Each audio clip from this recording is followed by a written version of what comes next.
East Middle School was on Bell Fountain and Chambers, right where the bus depot is. When that closed, or when they closed East, they built Westview. They just sent those babies over to Westview. So those students over to Westview. So we have to look at how we can redraw our boundaries to make it more even. And then over here just gives you an overview of what Corrigan Clark has found in terms of us losing students over the next 10 years.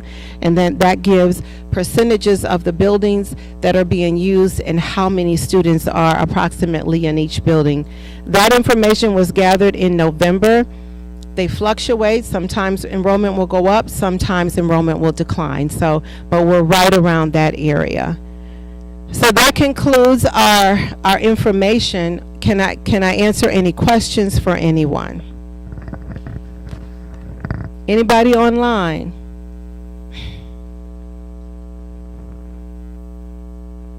No questions? All right, Ms. Lang.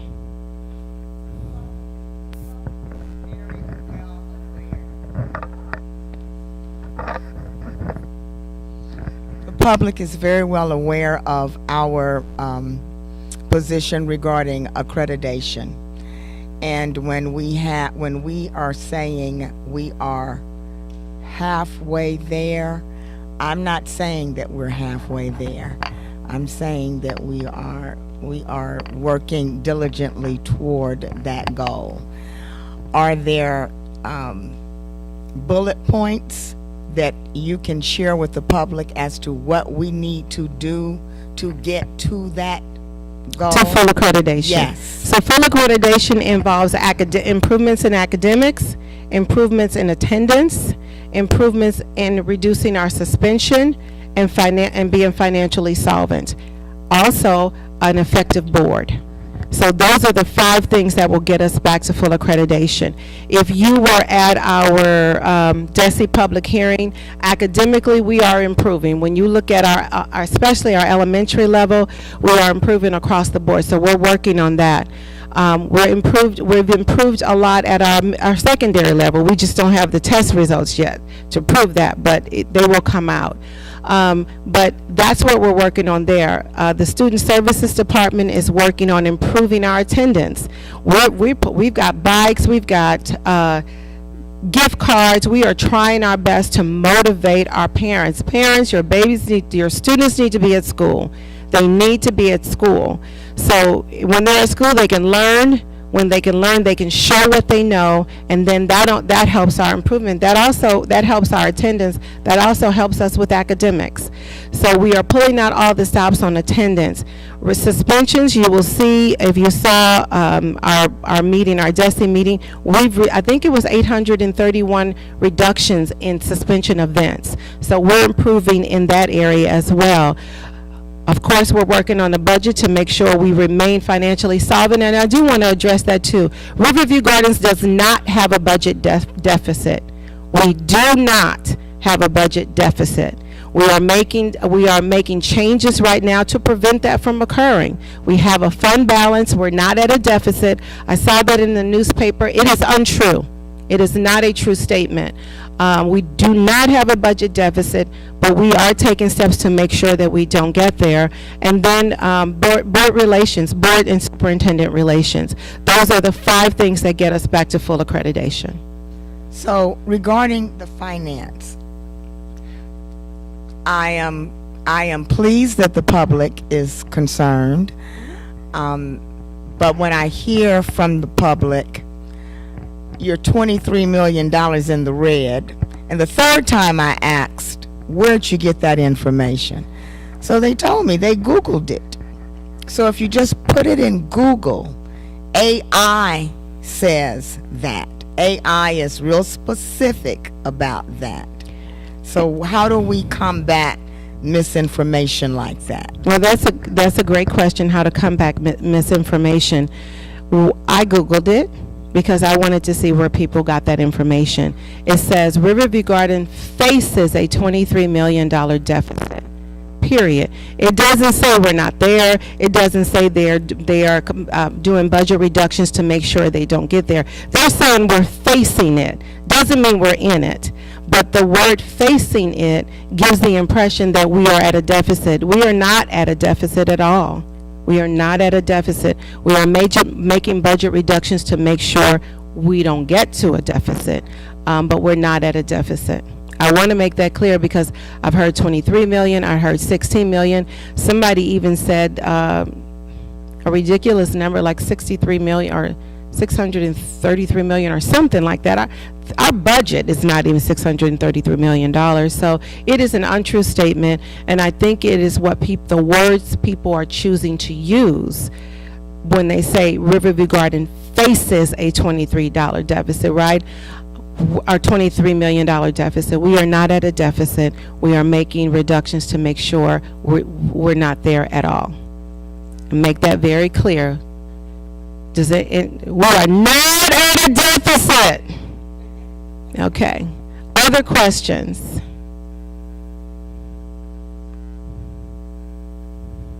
Okay. No?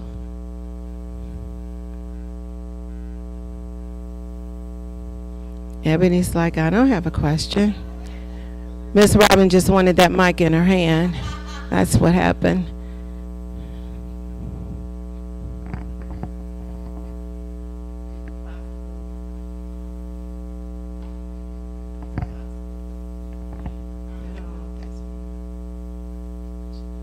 Is it possible that we can do some of the redistricting of the kids before the next school year?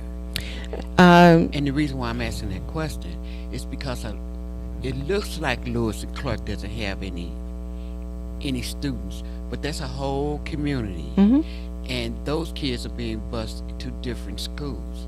And if we pull our kids back to Lewis and Clark, Lewis and Clark will look much better.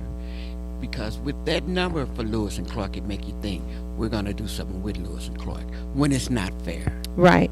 So the question was, can we do redistricting before next school year?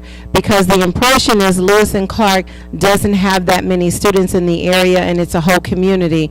And as I shared earlier, years ago, Lewis and Clark was busting at the seams. At that time, the district changed the boundary lines in that area to relieve that and send some of those students over to Meadows. The question was, can we redistrict? If we're going to do a district-wide effort to redistrict, that takes planning, and I would not want to rush it for next year. I would really want to put the time in to make sure it's done well and very effective. If you're speaking just to Lewis and Clark and possibly changing that area, we could do that, but there's going to be an emotional attachment to where those students are, right? So if we've had a family there and they have 3 babies or 3 students, and those students have been going to Meadows, and then I say, well, you're a 5th grader, you're a 4th grader, and you're a 3rd grader, now you're going to go to Lewis and Clark. The emotion of that will be, well, my baby's been in that school since they were kindergartners, and now you're going to move them in their 5th grade year. I'm not saying it's not possible. I'm saying that can be done, but it has to be done with thought and planning, and then understanding the emotional connection that some of our families will have to the buildings they've been in. They know the teacher, they know the principal, they know the support staff. That becomes family. So can we do it, Ms. Tisworth? We can, but I would like to do that with the students and the families in mind. So I'd like to think about and make it thought out. In terms of a district-wide redistricting, I would not want to do that next year because we haven't even started the process.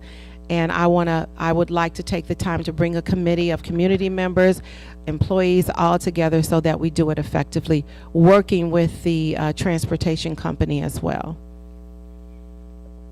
Well, we're right at this point. We can talk to the Yeah, you got to put it right close. Come on, bring it up, Ms. Tisworth. Bring it up. Go ahead. At this point, we can talk to the families, the individual families, send them letters, talk to the families. All the children in that house might not want to stay. at whatever school they transfer to. Right. And it's not a problem just to take those particular kids to Lewis and Clark. Mhm. The one that had that emotional connection, they can continue to go there. Gotcha. You know, they Yeah. do that. They grandfather people in, They do that nationwide, they do. because I lived in the city and I can go to this school and my brother liked this school, so he went to that school. That's how it went. Mm-hmm. And we can also do that for Lewis and Lewis Clark. and Clark, right. Oh, thank you for turning it up. You're right. So Ms. Tisworth talked about that's something that we can start this year with, communicating to parents at that specific school about the possibility of moving them back, and then making it optional. So if they are tied to one particular school, they have that option to remain grandfathered in until they move on in 5th grade. So that is a possibility. You are correct. Mm-hmm. Ms. Lane? Oh, okay. So, okay. It's not on, I don't think. Talk a little bit more about the targeted grades for K through 2, the proposal The proposal. of targeted grades in each building. Right, so we have an opportunity to,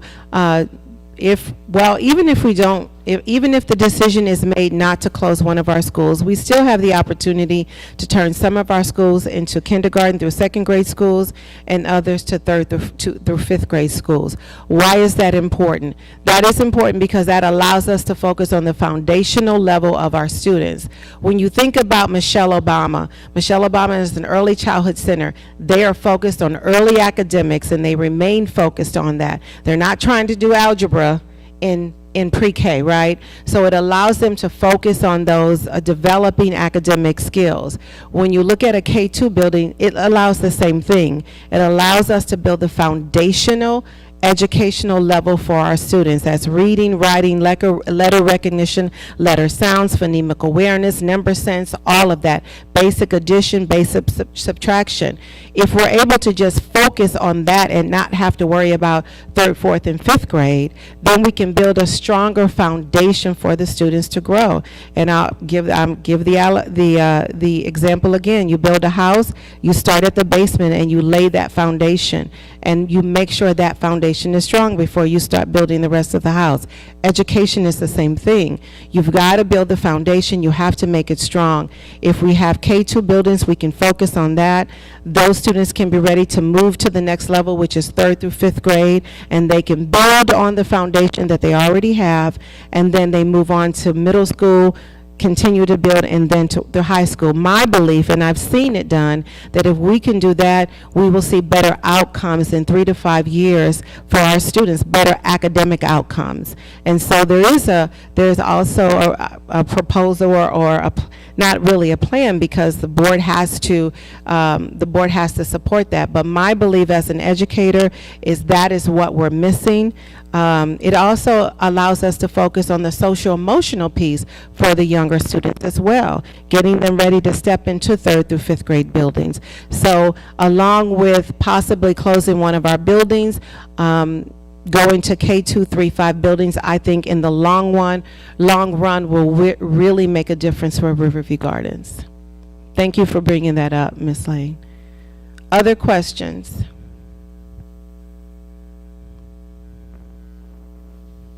Yes, can you take the microphone, ma'am? Tim's, there you go. Okay. On your K through 2 building and your 3 through 5 building, and if you're trying to watch your budget and cut, won't you be spending more money on buses? No, that is the belief. The times of the school, the times that K2 and 3-5 buildings start would remain the same. Those students would be on the same bus. They would just drop off at one school and come over to the other school. So I don't believe it will require any more of our buses than what we already have, because we're already transporting those students. They're already on the bus. So all they do, for instance, we would make sure it was sister schools, so they would have to be in close proximity. I'll use Highland and Glasgow as the example. Let's say Highland is the K2 building. They drop off at Highland, and then they come over to Glasgow and drop off for the 3-5 building. So no, we don't anticipate an increase in transportation costs at all. Those students are already on the same bus, unless they're walkers. So if they live further, then we would, if they live within further than a mile, we'd have to provide transportation. The only challenge I really see is that some of our 3rd through 5th graders are responsible for their kindergarten, 1st grade, 2nd grade siblings. That will be a challenge, and we will have to work with our families to see how we can support that, because that will definitely be a challenge. I was an older kid responsible for my younger brother and sister, so we would have to address that concern and see how we can best support our families, but that will be a challenge. But I don't see an increase in transportation costs. And if any, I think it will be minimal.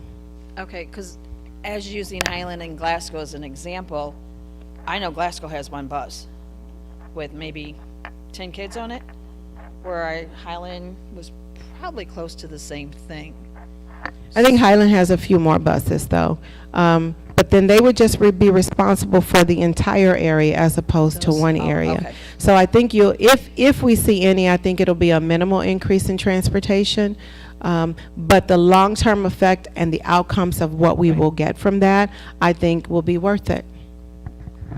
That's a good question, Jackie. Thanks for asking that. Other questions? Ms. Jackson? So my thought when she said that was just about attendance. Since we have so many late and tardy students, if they would then require a bus and could not just walk to school, could that potentially impact attendance in a negative way? Because, for example, if Glasgow and Highland are the sister schools, if I get up late and I miss my bus, am I going to walk down to Highland, or am I going to get away to Highland? Or potentially, am I just not going to come to school that day? That's a very good question, and I don't know that I have the answer to that. I think that anytime you look at a K2 through 3-5 building, that's the chance you take with any of them. I talked earlier about one school district who sends a bus around in all of the areas to pick up students who woke up late and may be walking, and that may be an opportunity for us to use that kind of plan. But that's a very good question. So all of these things will be worked out in the committee. I wish I could tell you, here are all the answers, and I have all the answers. I don't have all the answers, but I can tell you that it's effective academically. And Riverview Gardens, and just not just Riverview Gardens, but just our areas, when the older babies are responsible, the older students are responsible for taking care of their younger students. That's going to create some kind of barrier, but I feel like we can work together, especially with our partners, to see how we get around that. Yes, Pastor Jackson. Okay, my concern is that first, she asked the first question I was going to ask about the attendance, because I think that's going to impact attendance. With moving the kids like that and doing that, what are the suggestions look like? What schools are we going to be using for those K2 and 3-5 schools? Because again, I know the area I live in, all of my kids mostly walk to school, and they're all grades. And I do have kids where the siblings are responsible for bringing the kids to school. I mean, it's just how it is. Right. The parents are at work. There's nobody else, so I think it's going to be like an attendance barrier. And it could be. So the way I see it is, where you live, all of the students walk to school because it's a K5 school. If we teamed that school with the closest school, let's say Meadows, and Meadows was a 3-5 school, that would be helpful in some cases, because that would mean that all the students in your area, they're not walking, because they would have to cross Chambers to, the 3rd through 5th grade students wouldn't be walking. They would be on a bus because they're not going to cross Chambers. So I think it actually helps with the transportation, but I do believe there may be some barriers that we will have to work around. But I think that would mean the 3rd through 5th grade students in your area have buses, right? Maybe K2 won't, because their school is right there. And then on the other side of that, the K2 students that would be over in the Meadows area would have a bus. they're typically walkers because they're not going to cross Chambers either. So I think it would actually help with transportation to some degree. But we're going to have our challenges, and it's something the plan has to be solid. That's why it's not something I would want to do in a year, because we've got to bring people together, bring all the ideas at the table, and let's build this to make it successful. I think if we do that as a community and a team, it could work, and we would see better academic outcomes in the long run. Ms. Ebony? Thank you, Dr. Patton. I just had a question, I guess, coming from the perspective of a single parent who may have children in like a K through 2 school, but then also like maybe 3 through 5 as well. Like, what do arrivals and dismissals look like for those parents, especially like if they don't have bus transportation? I'm just trying to, maybe think ahead for those kinds of parents. So so let's say that I'm driving my students to school. There will be a window of time. The start times and the ending times for both of those schools will be the same, but there will be a larger window for you to get them there. So if I lived in the Highland area and I had to drop my K2 student off at Highland and then I had to get down to Glasgow, we will just give a few more minutes in between that, maybe 10 minutes. The important thing about this will be ensuring that the schools are near each other. Like, I wouldn't have Highland be a K2 building and then LeMaster's be the 3-5 building for that. It's just not close enough. It's not logical to do that. So it would be logistically, they would have to be closer in proximity to make it work, and then we would have to add probably about 5-7 minutes on to the arrival time so that students are not tardy. Now, if they're walking, that's a different story.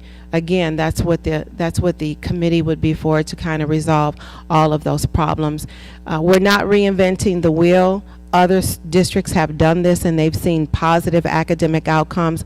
Of course, guess who I'm calling? The students, the schools that have done it.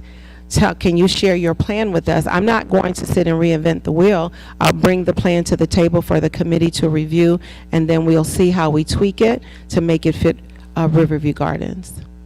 Thank you. Thank you.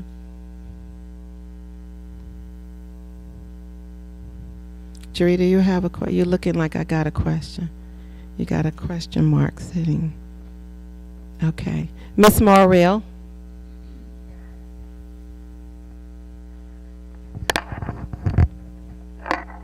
When I first moved out to Riverview, one of the things that they did that I'm just curious about is they did something called looping. And so when we moved out here, my daughter was in the 2nd grade, and she looped with that same teacher to the 3rd grade. Would something like that be considered? Maybe from the K to the 2 to the K2 to 3 to 5? Would something like that be considered? So, Ms. Morrill, what I could say to that is that looping allows the students to they know their teachers much better, teachers know them much better, know their strengths and weaknesses, and it does help to build on it. In terms of looping, if we were to go K2, 3, 5 buildings, I haven't given any real thought to a 2nd grade teacher going to the other school to keep that class. Right. But I think it would be effective within the building itself. It's like first to second. Right. Okay. K first and second, Right. they could loop, and I think that it allows us to build 2 or 3 year relationship with those students. Students respond to people they have relationships Right. with, and so that's actually a good idea. I don't know that I would say a 2nd grade teacher go to the other building, Oh, no, but that's- within the building itself, yes. That's what I meant, yeah. Yes. Because even with kindergartners, if they have the same teacher kindergarten to 1st grade, Right. sometimes their relationship with the parents Absolutely. and those teachers is really, really vital. 'Cause Right. I know my daughter's teacher, we still go out to dinner. And she's Rissa's grown now, so yeah. Yeah, I think that's a great idea, and it's something that we can throw on the table with the committee and see how we can make that work, make that part of the plan. Other questions? You go ahead and start throwing all the questions to me that's online. None? Too many to read. Okay. All right. I like that.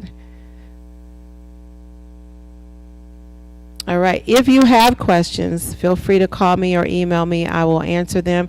I will honestly tell you, while I've done this in the past in one of my previous school districts, we saw growth within 2 years of those students within K2, 3, 5 buildings, and then long term that particular district went from 40%, 40s and 50s meeting and exceeding on their state tests to 80s and 90s meeting and exceeding, and it is because we were able to strengthen that foundation. I cannot tell you how important that is. If your basement is leaking, your house is not, you're not going to be able to resell that bad boy. You've got to fix the leak, and that's what we need to do, strengthen the foundation. I know they said that those questions online is too many to read.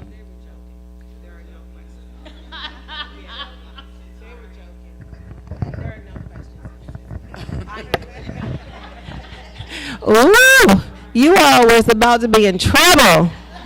Miss Tisworth was going to say, read all of them. No, there really aren't any questions. I knew what they meant when they said it, Miss Tisworth.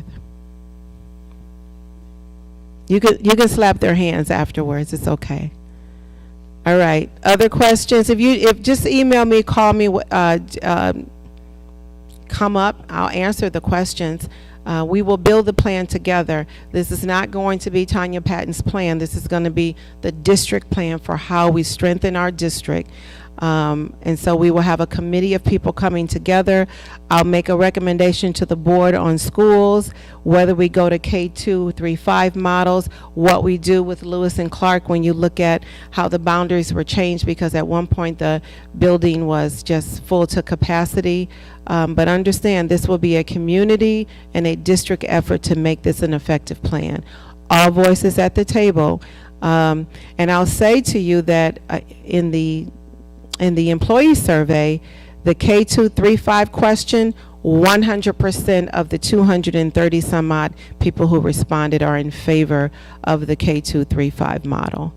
We need more people though. We've got almost 700 employees and we have a whole community for 5,300 students. So please, please, please respond to the survey. We need your feedback so that I can make an informed recommendation to the board and the board can make an informed decision. Ms. Lane. When you mention employees, I have one last question. So where are we in the process for assisting our downsized employees? So when we speak with them about downsizing, we speak with them about job fairs that are in the area. We talk with them about a meeting that we've scheduled with the benefits, with our benefits, to keep them on their benefits if they want to pay for the benefits. So we are working with them to try to help support them through this. We met with some employees today. We met with some employees last week, but we are really trying to assist them because this is difficult. And I realize when we sit down and have those conversations that it's emotional. And so we want to be as supportive as we can, understanding that we do have to keep our district solvent. And so we're working with them, giving them a list of all of the job fairs that are in the area, job fairs that are in other districts, as well as opportunities to work directly with the with our insurance company to keep their insurance. We've set up a district meeting for them to attend in April. Okay. All right, everybody. Oh, Ms. Tisworth.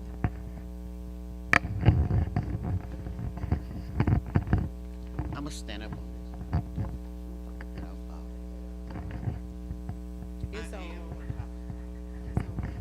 Okay, I would like to ensure the staff and the constituents of the public and the children that the Riverview Garden School Board support them 100%.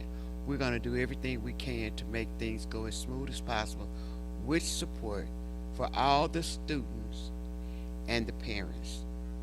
You have any problems or you have any questions, you can also bring that to us. We support you guys 100%, and we just want to let you know.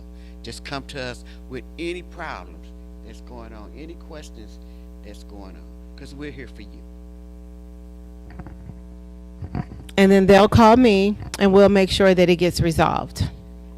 Okay? All right. Thank you, everybody, for coming. If you have questions afterwards, I'll hang around, but I appreciate you being here. Tell all the people online we said thank you for joining us. Have a good evening. Thank you, thank you, thank you.